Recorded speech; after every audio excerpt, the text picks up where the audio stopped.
Alright, I'm a little bit late, but we're here for the PU Classic semi-finals between Megazard and Medeia. This is the first game. Medeia is the higher seed, so they've chosen to go with ADV PU, which they should have the upper hand in given they won the ADV PU Cup. But I think Megazard, when there was an ADV PU kind of kick-off tour a few months back, Megazord got to the final. He might have even won, but he definitely got to the finals of that. So he should be experienced enough in this tier. So it should be a good game in general. This of all the tiers here, this is the one I know the least about. So I couldn't even tell you who's winning here. Just jumping in. Um,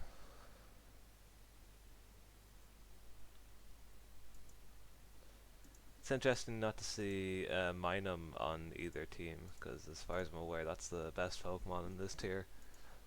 That's about the extent of my ADVPU knowledge. I know Piloswine used to be very strong in this tier as well, and that got banned just at the start of the playoffs for this. So I think the meta's it's still a very young, still a very new metagame. So I think people are still figuring out what's working, what's good, what's not. So these games are always an interesting watch, but I couldn't really tell you much about either of these team structures. Although, at a glance, it looks like Medeia has a more bulky build, with all of these kind of being defensive Pokemon. Um, it might even be that Megazard is a bulky enough build as well. So it's yeah, this could be a long game. Um, oh, so there's the first Minum anyway. I reckon Megazord's last slot is also Minum. I, I, I honestly don't think I've ever seen an ADVPU team that didn't feature a Minum, so it's kind of, you just expect to see them around. And a big difference between current gen and kind of ADV is Baton Pass, as you saw there, as Medeia is able to use Baton Pass Minum to get a bit of momentum switch into my cargo.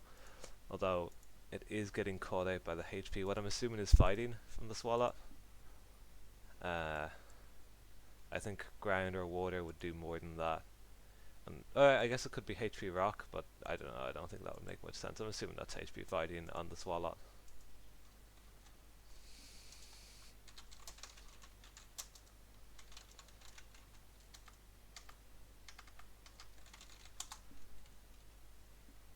Hmm. So I'll still go for the Giga Drain there, recognizing that HP fighting would be a 2 KO anyway, so it's a safe enough play. And then they get the KO next turn, get a bit of extra HP out of that.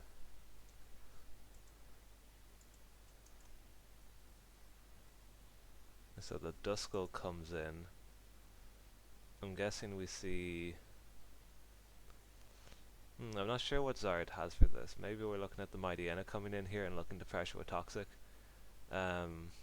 I think Porygon would normally be an alright answer to this, but that's currently Toxic, so it can't really do a whole lot. Or it can't really sit on it and blob it and kind of beat it out with Thunderbolt. But maybe Zard. Well, I think it would be a mistake for Zard to actually go for a Thunder Wave here. I think they want to try and get a Toxic on it with the Medeia, because it looks like they have a bit of trouble killing this with the current team. I've no idea what that Celio is. I want to go back a little bit and maybe get an idea for what that was. This is obviously the problem with coming in late. So the Celio came in against the Magcargo, got Toxicked, and then Zarya double switched out into the Vibrava. Okay, so we haven't really seen the Celio do anything in this game, so it's the only thing we know is its leftovers. Medeia, leftovers, toxic, probably something defensive. Porygon, we know it's some kind of defensive. T-Bolt, Thunderwave set. Swalot generally is like an offensive blob. Vibrava I'm also not too sure on, but I'm assuming that's a kind of defensive Pokemon as well.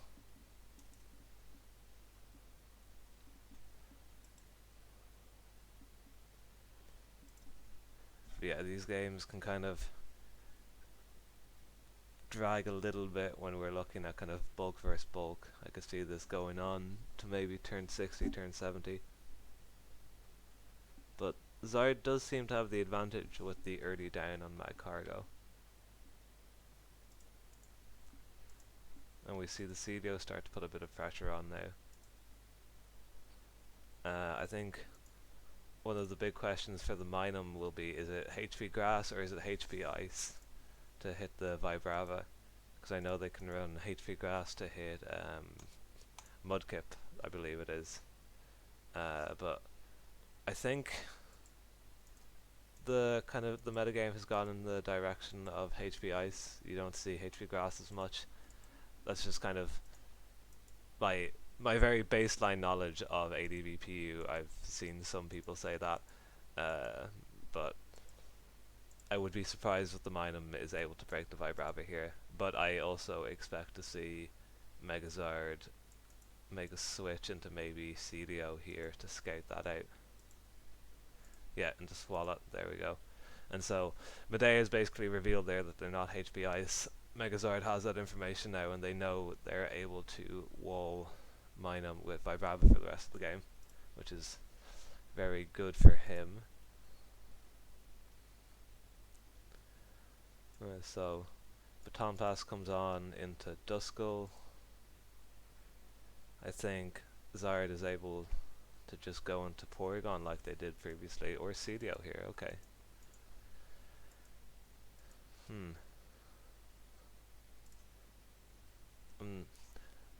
This Duskull is proven a bit of an issue for Zard. I'm kind of surprised I didn't go into Porygon there. I actually didn't realize that Porygon, or in Gen 3, Recover is 32 pp. Oh, okay. Yeah, I didn't realize that in Gen 3 Recover was 32 pp, so that makes it a bit easier for Porygon to sit on Duskull. Maybe fish for a freeze with Ice Beam. And kind of use that to pivot. Oh, okay. Or this makes sense too, if it's Rest Celio. So this can just sit on Duskull for the rest of the game then. Which has it looking pretty bad for Medeia. If I'm remembering right, Rest works the same in Gen 3 as it does in current generation, in that you sleep for 2 turns and then you wake, so the Duskull's never going to be able to fully pressure the Celio. Oh, maybe I'm wrong there.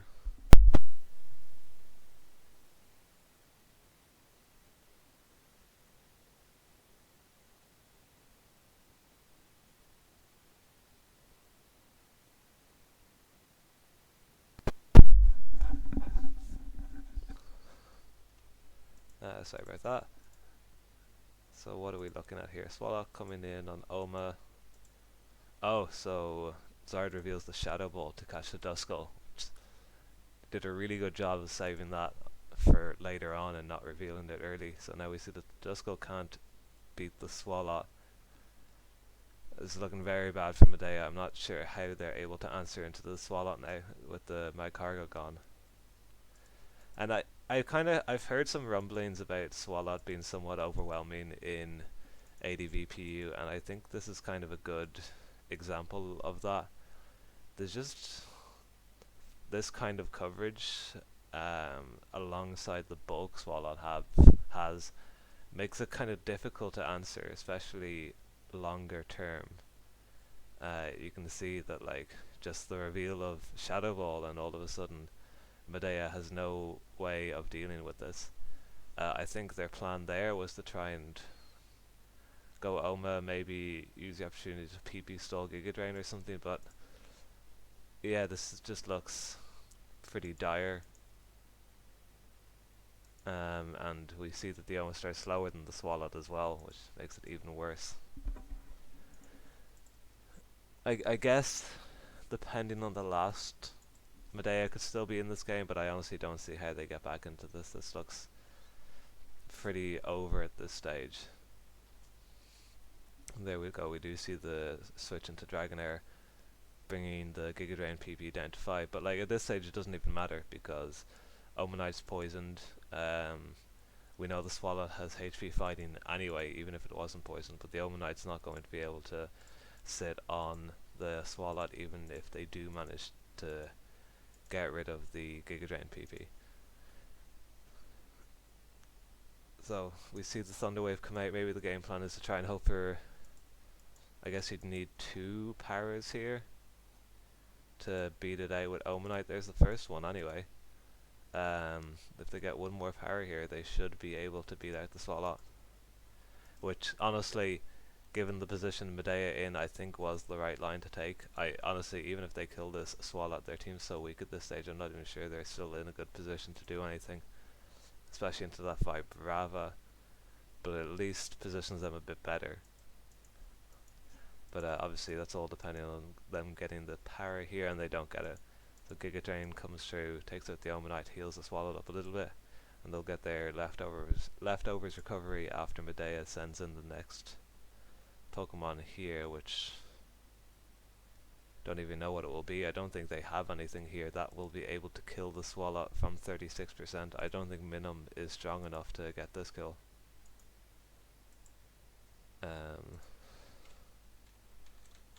Just based off of Swallow's general bulk, which yeah, 100 HP, 83 SpDef. It's for the power level of 80 VP, that's quite bulky, especially given the offenses it has.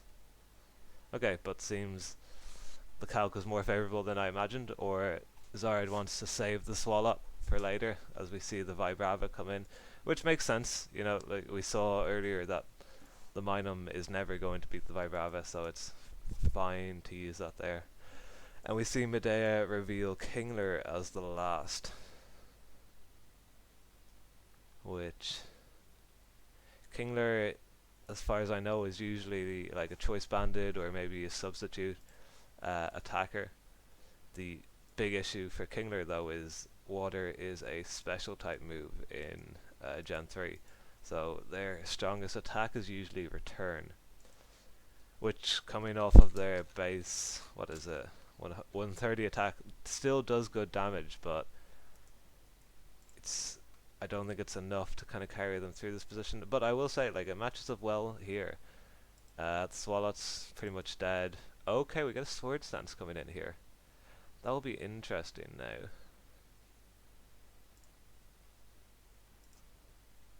Okay, because the Celio's gone, the Porygon is probably dead after Spike now. What I'm looking at is the Medeia there, and is that fast enough to get off a Toxic on it?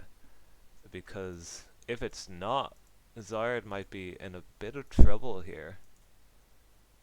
Just looking at that turn, I'm not sure switching out was the correct play there by Zard and allowing Kingler to get the Sword Dance off, assuming he knows that Kingler can run a Sword Dance set, which I admittedly didn't, but I think Zard has better metagame knowledge than I do in here. And we see there, wow, the Medeia is able to live and get the Toxic off, but we see a Lumberry Kingler, so this Kingler is going crazy.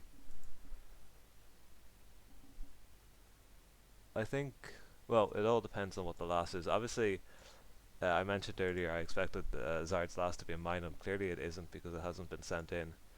It's a Meditite, which I think is like a physical breaker. Oh, okay, it's going to be Endure Salic. Endure Salic reversal, and that actually should be able to just clean from here. Yeah, there we go. Kingler's gone. So we get the almost reverse sweep from Medeia into Zard's Meditite coming back in and reverse sweeping again. So I didn't see that coming at all. And clearly Medeia didn't. Okay, and we see Medeia saying in the chat they didn't expect that at all.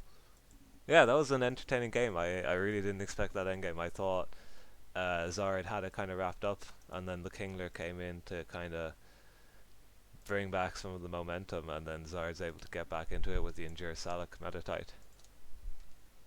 So yeah, really enjoyed that. It's kind of fun seeing these like younger meta games and seeing these kind of random jank sets just come in and take games. So that will be. So the way this tournament works is the loser. Well, initially it's the higher seed picks the generation that gets played, and then from there it's the loser who picks. So Medeia gets to pick here, and I'm not really sure what they're kind of looking at going here. I think traditionally ADV would be their strongest tier, so or generation. So I'm not sure what would really give them the advantage going into the next game. If I'm Medeia, I'm probably looking at maybe SS, Sword and Shield, because I know Megazord hasn't played a huge amount of that metagame and they're not super experienced in it, but at the same time I'm not sure Medeia has either. Maybe we're looking at another no preview generation here and DPP, because I definitely think Megazord would be stronger in SM and Horus, but Black-White I'm not too sure about. I'm not sure how much experience Zard has in Black-White, but SM and Horus he'd be very strong in. Black-White, DPP and SS maybe not as much, so I think we expect to see one of them coming in next, but I will come back once they have settled on something. Alright, looks like we're back in for game 2, and it's going to be DPP as we see a double Relicanth lead to start us off. Alright, so this is another metagame that I don't have a lot of knowledge in. The no preview metagames I'm not super up to date on. The rest of these I should have enough input to give here, but I'm kinda doing some guesswork to try and figure these ones out. But double Relicanth lead anyway, we see both get rocks up, both go for a head smash, and we see Zard ends up doing more damage. It seems Zard is a bulkier set as Medeia has moved faster each turn and they took more damage from head smash. So Medeia goes for the waterfall flinch knowing that, and they managed to get that, and now they go for the head smash as Zard decides to preserve the Relicanth and go into goodbye, and we see a head smash miss coming through there. Which unfortunate flinch for Zard. Good play by Medeia, kind of playing the odds there to kind of see if they can get some kind of advantage by being the faster Relicanth, and forcing Zard to get their Gabite in, which I'm sure they didn't want to reveal early on. I think the big thing with these metagames is like preserving information and not giving stuff away too early. So now we've already seen 3 of Megazord's Pokemon. We see they have a Gabite, which is potentially potentially a Scarfer, potentially Banded. I think they're the only 2 real sets that Gabite runs in this generation. We see the Buzz, which I've traditionally seen Buzz be a kind of leftovers subtoxic set. Clearly Zard isn't that, because we didn't see leftovers recovery. It's not Life Orb because we haven't seen that damage tick. It's not Specs either by the damage onto Blossom. So I don't really know what this could be. Maybe it's Lum. Maybe this is some kind of Salic set. I don't really know. But anyway, we see Blossom come in on the Electabuzz. Zard doesn't like that matchup, opts to switch out and sack Xatu to poison. Now it's worth mentioning Xatu has early bird, and I'm pretty sure they always run early bird in this generation, so we might see it wake up earlier than would normally be expected, which usually makes Xatu a good sleep sack.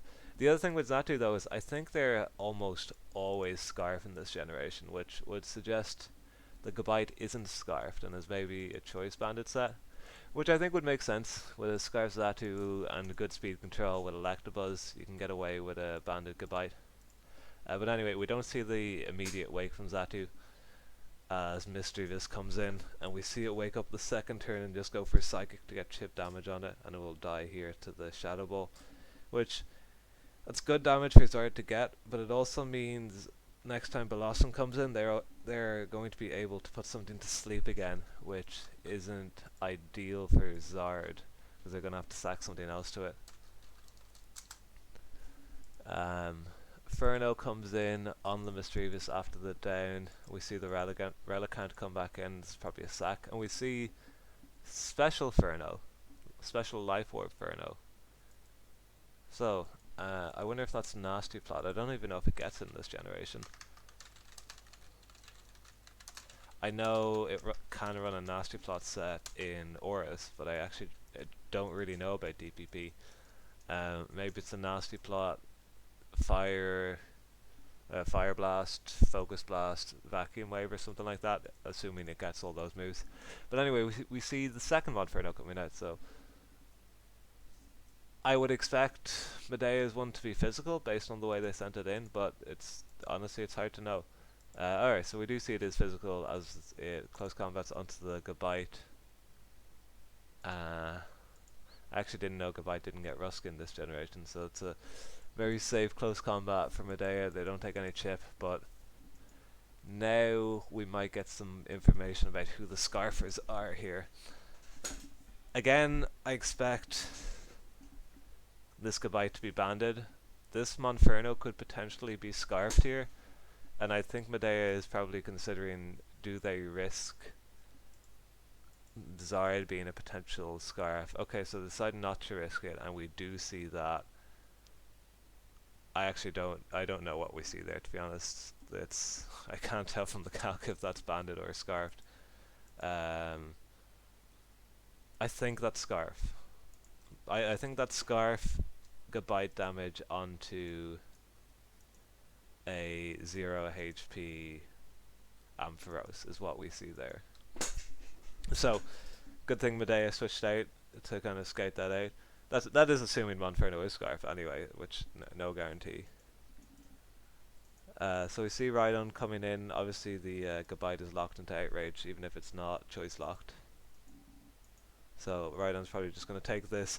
Maybe it goes for a Rock Polish here. Okay, it does go for a Rock Polish, and looks to kind of threaten a little bit.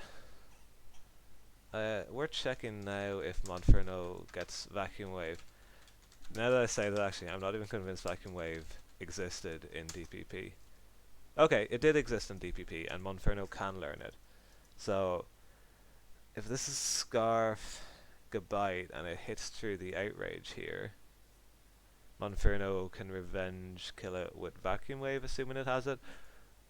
Or alternatively, well no, I was going to say alternatively, Zard can switch out and Revenge kill it with Gabite, but Medeia should be clicking Rock Polish a second time here, because it will outspeed the Gabite after that, and it covers itself in case Zard decides to switch out with the intention of Revenge killing with Gabite. So like Rock Polish here by Medeia is never punished, so they should be clicking it here, is what I'm getting at. And I think Zard has to go for the Outrage play here and kind of take it from there, assuming he has priority on the Monferno. If he doesn't have priority on the Monferno, I think there's a potential that he just loses from this position, again depending on what their last is, which, knowing, well, I don't know DPP, but knowing what I know of DPP, I would assume it's a grass type with Sleep Powder, like maybe a Blossom, a Victory Bell. There might be others, but is Roselia in this tier? I'm not sure if it is. Yeah, I'm not sure if it is, and honestly, even if it isn't the tier, I doubt you run it because you don't have Eviolite in this generation. Zard is thinking about what they have to go anyway. Okay, so it is a Victory Bell, and we do see the second Rock Polish from Medeia. Now, funnily enough, I said Medeia never gets punished from this. As it happens, had they clicked Earthquake there, I don't think I think they'd be in a better position here because now they're relying on what looks to be a roll onto Victory Bell with Earthquake, and I think they have to go for it. I don't think they really have a choice to kind of mess around here and try and come back again right onto Sweep again. I think they need to just go for it here and see what happens. So if I'm looking at the roll, if this is no HP Victory Bell, it's an 80% chance for an Adamant Rhydon to kill. I don't know if they run Adamant or Jolly. Jolly would have a 25% chance to kill, so it's a tough position for Medeia if they're Jolly. Honestly, I think they might just have to go for it anyway.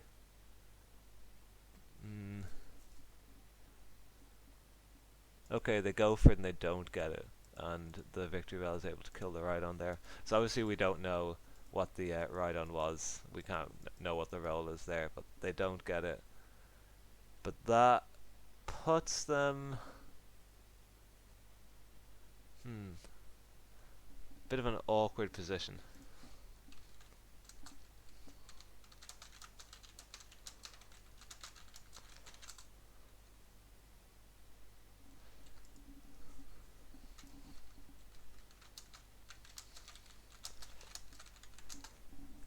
What are we looking at here for Medeia? Okay, yeah, I think if you're Medeia, you're looking at Mischievous to win, but they don't get the matchup they want here, and they're forced to switch out immediately. Oh, Zar goes for the aggressive signal beam there, which I didn't really expect.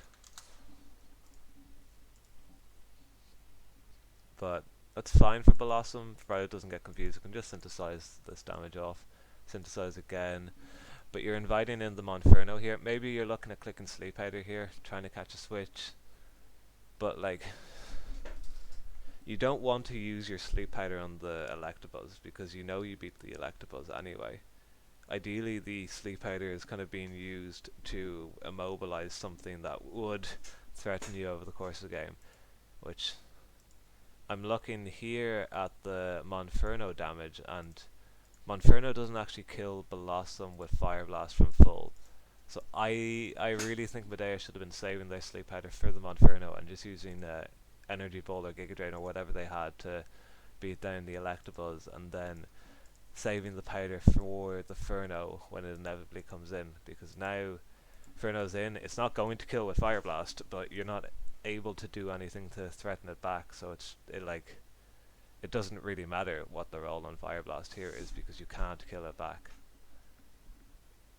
So now if you're Medeia, I think you're probably looking at going into your own Monferno here, yeah, because you can't take the damage in Blossom because you need it for you're basically trying to win the game with Blossom because it can live one from Goodbye.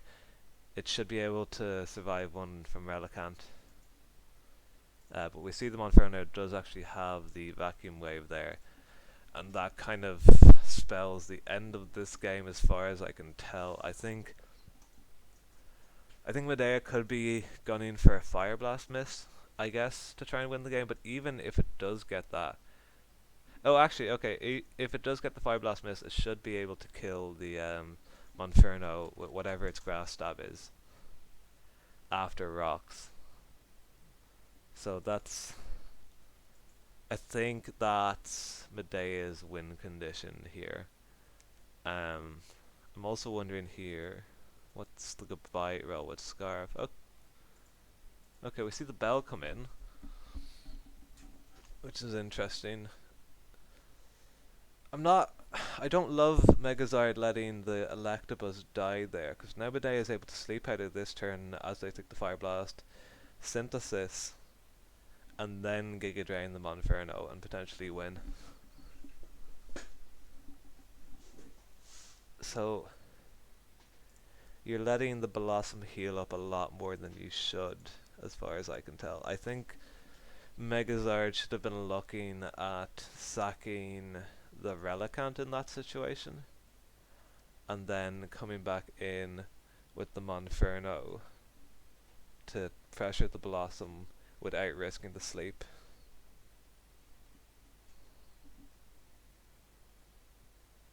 Okay. Alright, well, clearly Zard recognizes the mistake they made there, but... Oh, it's Gustav Religan. It doesn't really... Well, Ah, okay. Yeah, get Monferno to Blaze range. Fair enough, I wasn't really considering that. And yeah, you basically just have to hit a Fire Blast here. And Medeia, I think, with the way Megazard has positioned this, I think you have to hope for the Fire Blast miss.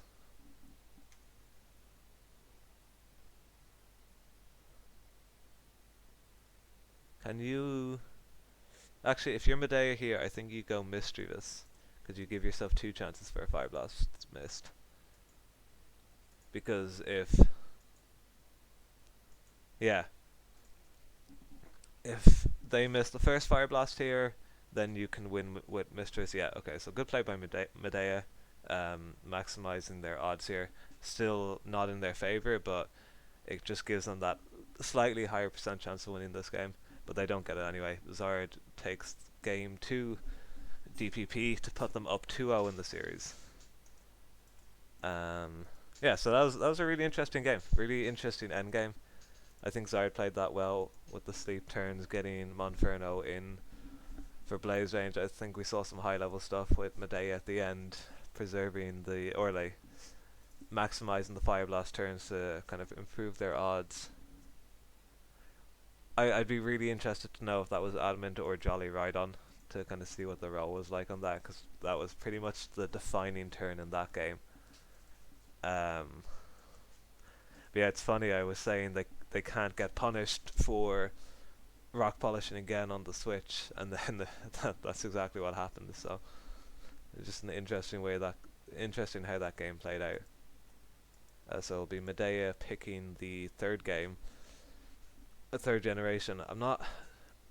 If I had to guess, I would say we're gonna play black white, but I really don't know. I'm not sure what Medeia specializes in outside of the no preview generations. So we'll be back when we get that next game. Anyway, all right, we're back for game 3.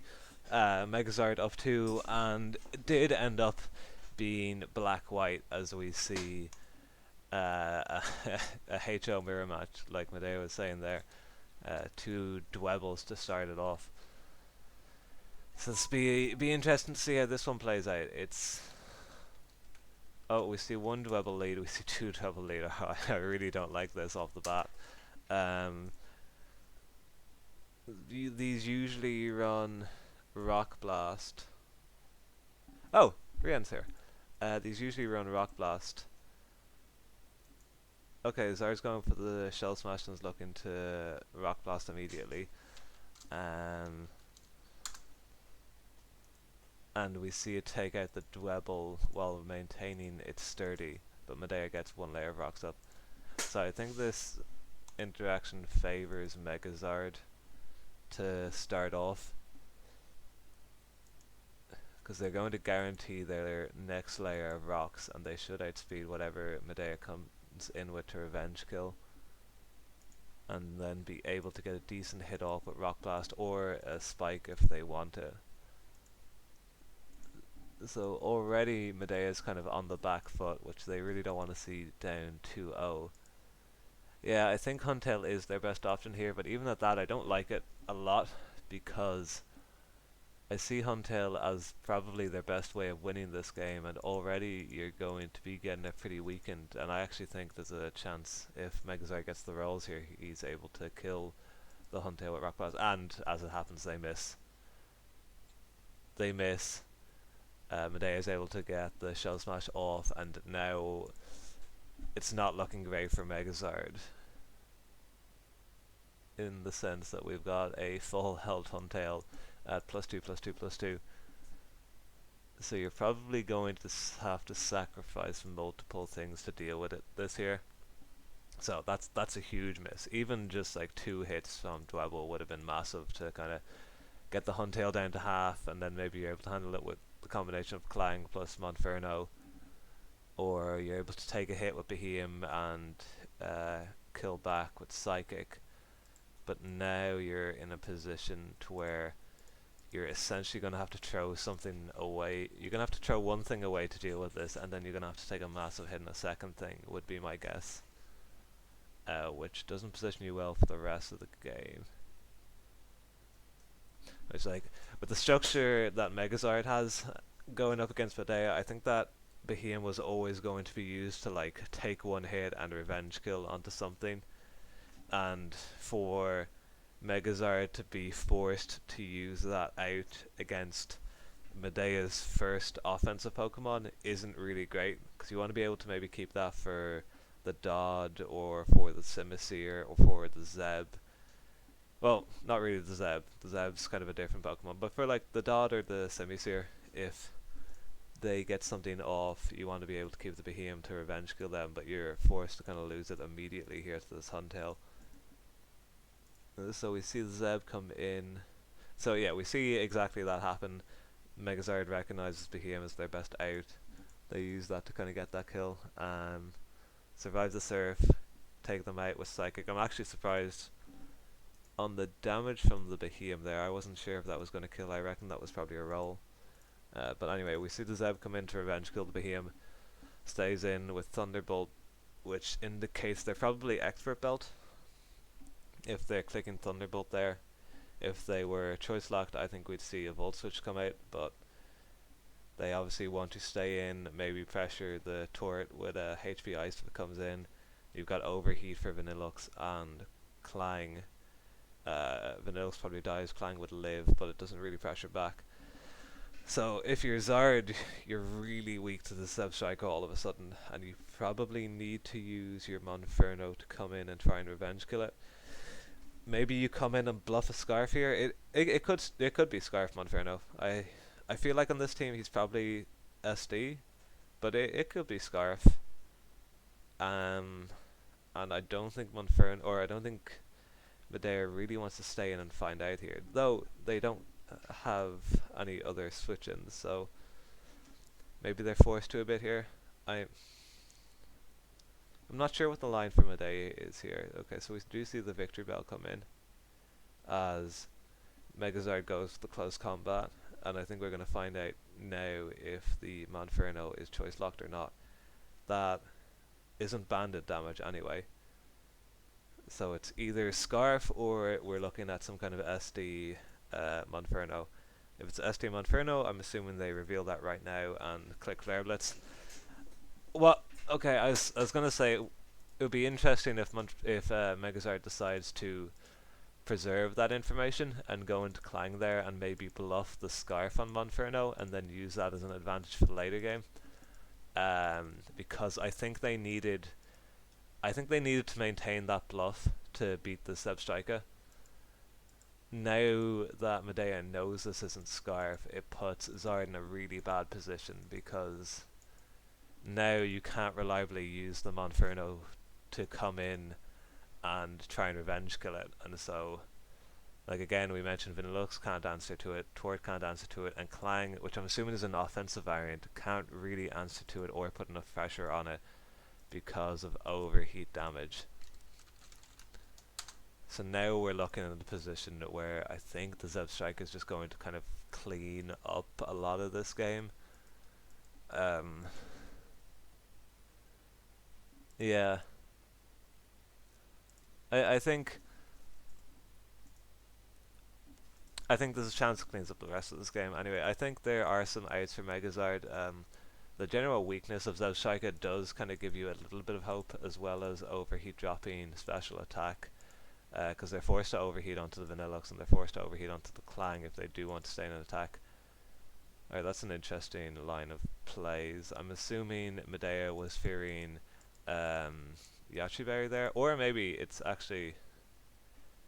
They haven't fully revealed that this isn't a choice locked Zebstrika, so maybe it is. Though I would be very surprised, but like, I don't know, that switch is weird there. Because I was assuming that was Expert Belt, Zebstrika with HP Ice. And yeah, honestly, I reckon they were just afraid of the Yachiberry Torterra.